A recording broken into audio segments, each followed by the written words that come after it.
মদৰ জৰিয়তে মানুহৰ ৰাস্তাই ঘাটে পথে এক্সিডেণ্ট হয়, মদৰ কাৰণে মানুহৰ শৰীৰটো ধ্বংস হয়, মদৰ কাৰণে মানুহৰ এটা জীৱন ধ্বংস হয়, মানুহ মৃত্যু মুখত পৰে। তাৰ কাৰণে হৈছে মদ। গতিকে সেই মদ, সেই ড্ৰাগছৰ কাৰণে আজি বহুতো ল'ৰা ছোৱালীৰ জীৱন ধ্বংস হৈ গৈছে। সেই মদৰ পৰা, সেই ড্ৰাগছৰ পৰা সেই যুৱক সমাজক আমি বচাব লাগিব, আমি বচাব লাগিব। আল্লাহ নবী সাল্লাল্লাহু আলাইহি ওয়াসাল্লামে ফৰমায়, যি ব্যক্তিয়ে মদ বিক্ৰী কৰিব সেইজন ব্যক্তিৰ ওপৰতো লানত, যি ব্যক্তিয়ে মদৰ প্ৰচাৰ কৰিব সেইজন ব্যক্তিৰ ওপৰতো লানত, যি ব্যক্তিয়ে মদ আনি দিব সেইজন ব্যক্তিৰ ওপৰতো লানত, যি ব্যক্তিয়ে মদ খাব সেইজন ব্যক্তিৰ ওপৰতো লানত, যি ব্যক্তিয়ে মদ প্ৰস্তুত কৰিব, মদ বনাব সেইজন ব্যক্তিৰ ওপৰতো লানত। গতিকে মোৰ যুৱক ভাইসকল, আজি আমি সুন্দৰ সুযোগ পাইছোঁ। এজন আমাৰ পীৰ ও মুৰ্শিদ আজি তেখেত আহি কিনে আমাৰ মাজত উপস্থিত হৈছে। আলহামদুলিল্লাহ, যদি আমি তেখেতৰ ওচৰত আমি যদি আজি তওবা কৰি যদি সহি ৰাস্তা আমি ল'ব পাৰোঁ, ইনশাআল্লাহ তাআলা আল্লাহ ৰাব্বুল আলামিন দিছিল যে কিছুমান ব্যক্তিক জাহান্নাম পোৱা হৈছিল, আৰু সেই সকল আল্লাহ নবীয়ে ফৰমায় 4 প্ৰকাৰৰ ব্যক্তি কেতিয়াও জান্নাতত যাব নোৱাৰিব। যি ব্যক্তিয়ে মা বাবাক আজাব দিব, মা বাবাক কষ্ট দিব, তেওঁলোক জান্নাতত যাব নোৱাৰিব। যি ব্যক্তিয়ে মদ খাব, মদ খোৱা ব্যক্তি জান্নাতত যাব নোৱাৰিব। যি ব্যক্তিয়ে চুৰ কৰিব, চুৰ কৰা ব্যক্তি, এটিমৰ মাল নষ্ট কৰা ব্যক্তি, সম্পৰ্ক বিচ্ছেদ কৰা ব্যক্তি, তেওঁলোক কেতিয়াও জান্নাতত যাব নোৱাৰিব। গতিকে মদৰ পৰা, জুৱাৰ পৰা, সুদৰ পৰা, সকলো বেয়া কৰ্মৰ পৰা আমি কি কৰিব লাগিব? আমি দূৰ হ'ব লাগিব। মই সৰ্বশেষত 5 মিনিট সময় লৈ মোৰ মা ভনীসকলক এটা নচিহত কৰিব বিচাৰিছোঁ যে মই মোৰ মা ভনীসকল, আল্লাহ ৰব্বুল আলামিনে মহিলাসকলক যথেষ্ট সন্মান দান কৰিছে। ইছলামত মহিলাসকলক যথেষ্ট সন্মান প্ৰদান কৰাইছে। আল্লাহ নবী সাল্লাল্লাহু আলাইহি ওয়াসাল্লামে ফৰমায়, যিখন ঘৰত এজনী ছোৱালীৰ জন্ম হ'ব, সেই ছোৱালীজনী জন্ম হোৱা মানে ৰহমত হোৱা। সেই ছোৱালীজনীক যি মা বাবাই ডাঙৰ দীঘল কৰিলে, খেদমত কৰিলে, শিক্ষা দীক্ষা দি উপযুক্ত সময়ত বিবাহ কৰাই দিলে, বিয়া দিলে, আল্লাহ নবী ৰাহমাতুল্লিল আলামিনে ফৰমায়, সেইজনী ছোৱালীৰ ডাঙৰ দীঘল কৰাৰ কাৰণে মা বাবা জান্নাতত আল্লাহৰ নবীৰ লগত এই 2টা আঙুলিৰ দৰে একেলগে থাকিব পাৰিব। সুবহানাল্লাহ। এনেকুৱা সন্মান আল্লাহ নবী সাল্লাল্লাহু আলাইহি ওয়াসাল্লামে ছোৱালী যাৰ ঘৰত জন্ম তেওঁলোকক দিছে, সেই মহিলাসকলক ইজ্জত দান কৰিছে, সন্মান দিছে। মোৰ মা ভনীসকল, আল্লাহ ৰব্বুল আলামিনে আপোনালোকক সন্মান দান কৰিছে। আল্লাহ ৰব্বুল আলামিনে পোছাক সৃষ্টি কৰিছে। এই বান্দা বান্দীসকল, তোমালোকৰ কাৰণে মই পোছাক সৃষ্টি কৰি ড্ৰেছ দিলোঁ। এই পোছাক তোমালোকে পৰিধান কৰি নিজৰ লজ্জাস্থান তোমালোকে আবৃত কৰি ৰাখিবা, নিজৰ শৰীৰ তোমালোকে ঢাকি ৰাখিবা। আজি এজন পুৰুষ যদি ইন্তেকাল হৈ যায়, সেই পুৰুষজন ইন্তেকাল হৈ গ'লে তেখেতক কফনৰ কাপোৰ হিচাপে 3খন কাপোৰ দিয়া হয়। কিন্তু এজনী মহিলা ইন্তেকাল হ'লে তেখেতক 5খন দিয়া হয়। কিয়? কাৰণ মহিলাজনীয়ে দুনিয়াত জীৱিত অৱস্থাত তেখেতে পৰ্দা কৰিব লগা আছিল। সৰবান আৰু চিনাবান হিচাপে তেখেতক 2খন কাপোৰ বেছিকৈ দিয়া হয়।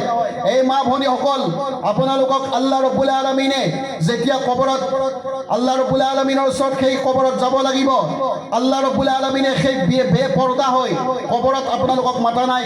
পৰ্দাৰ সৈতে যিমান বেপৰ্দা মহিলা হ'লেও কবৰত 5খন কাপোৰ লৈয়ে যাব লাগিব। চিন্তা কৰিব লাগিব যে মা ভনীসকল, আল্লাহ ৰব্বুল আলামিনে ফৰমায়, ওয়াকৰনা ফি বুয়ুতিকুন্না ওয়ালা তাবাৰৰুজনা তাবাৰৰুজাল জাহিলিয়াতিল উলা। এই মোৰ মা ভনীসকল, আল্লাহ তাবাৰক ওয়া তাআলাই ফৰমায়, এই মহিলাসকল, তোমালোকে জামানে জাহিলিয়াতত যেনেকুৱা মহিলাসকল ঘৰৰ পৰা ওলাই গৈছিল, তোমালোকে তেনেকুৱাকৈ ওলাই নাযাবা। পৰ্দাৰ সৈতে তোমালোকে, হিজাবৰ সৈতে, অৰুণাৰ সৈতে তোমালোকে ঘৰৰ পৰা বাহিৰত ওলাই যাবা। আজি আমাৰ সমাজত মা ভনীসকলক পৰ্দা পচিদা নোহোৱা হৈছে।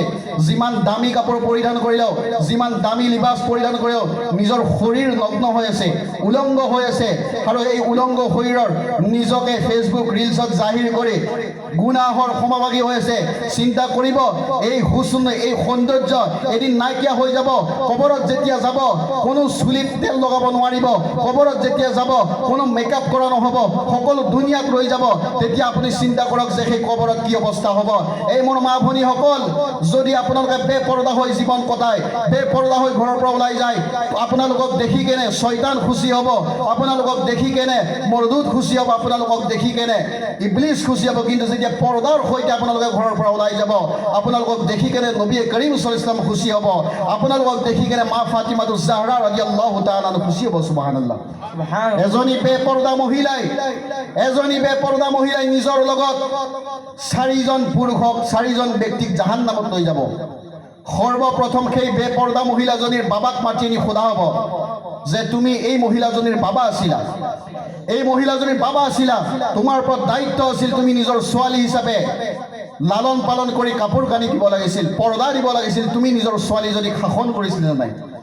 তাৰপিছত মাতি কেনে সোধা হ'ব যে তোমাৰ ভাই, সেই ভাইজনক মাতি তোমাৰ ভনী হিচাপে তুমি শাসন কৰিছিলা নাই, তোমাৰ ভনী হিচাপে পৰ্দা দিছিলা নাই?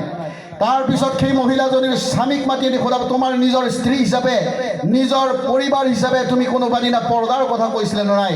তাৰপিছত সেই মহিলাজনীৰ পুত্ৰক মাতি সোধা তোমাৰ মা হিচাপে তুমি নিজৰ মাক পৰ্দা পুচিদাৰ কথা কৈছিলা নে নাই? কিন্তু আজি কোনোৱে গম নাপায়, স্বামীয়েও গম নাপায় নিজৰ স্ত্ৰীয়ে পৰ্দা কৰিছে নাই, পৰ্দা পুচিদাৰ প্ৰতি কোনো খায়াল নাই। আল্লাহৰ নবী ৰহমাতুল্লিল আলামিনৰ ওচৰত এজনী মহিলা আহিছিল, সেই মহিলাজনীৰ ল'ৰাজন কিছুদিন পূৰ্বে শ্বহীদ হৈ গৈছিল যুদ্ধত গৈ, কিন্তু সেই মহিলাজনী যেতিয়া আল্লাহৰ নবী সাল্লাল্লাহু আলাইহি ওয়াসাল্লামৰ ওচৰত সম্পূৰ্ণ পৰ্দাৰ সৈতে আহিছিল, আল্লাহৰ নবীয়ে সুধিছিল এই মহিলা তোমাৰ ল'ৰা শ্বহীদ হৈ গৈছে, এজন ল'ৰা যেতিয়া শ্বহীদ হৈ যায় মাকৰ কাপোৰৰ কথা নাথাকে, আমাৰ কাৰোবাৰ ঘৰত যেতিয়া মানুহ ঢুকায়, কাৰোবাৰ ল'ৰা যদি ঢুকায়, সেই ল'ৰাৰ মাক বাপেকৰ গাত হয়তো কাপোৰ আছিল নে গম নাপাব। এই মহিলাজনী খুজিছে মহিলা তোমাৰ ল'ৰা ইন্তেকাল হৈ গৈছে, শ্বহীদ হৈ গৈছে, কিন্তু তুমি সম্পূৰ্ণ পৰ্দাৰ সৈতে আহিছা। তেতিয়া সেই মহিলাজনী ইয়া ৰাসূলুল্লাহ হাবিবাল্লাহ, মই মোৰ পুত্ৰক হেৰুৱাইছোঁ, কিন্তু মই মোৰ ইমান, মই মোৰ লজ্জা, মই মোৰ হায়াত মই হেৰুৱাই দিলে। সুবহানাল্লাহ। ইমান হৈছে, লাজ হৈছে, লাজ হৈছে আমাৰ ইমানৰ এটা অংগ। আমাৰ যদি হায়া নাই, আমাৰ যদি পৰ্দা নাই, আমাৰ যদি লাজ নাই, তেনেহ'লে আমাৰ ইমান নাইকিয়া হৈ যাব। কিয়ামতৰ পূৰ্বে মানুহ ইমানৰ পৰা দূৰ হ'ব ধৰিছে, মানুহ হায়াৰ পৰা, মানুহে পৰ্দাৰ পৰা, মানুহে আব্ৰু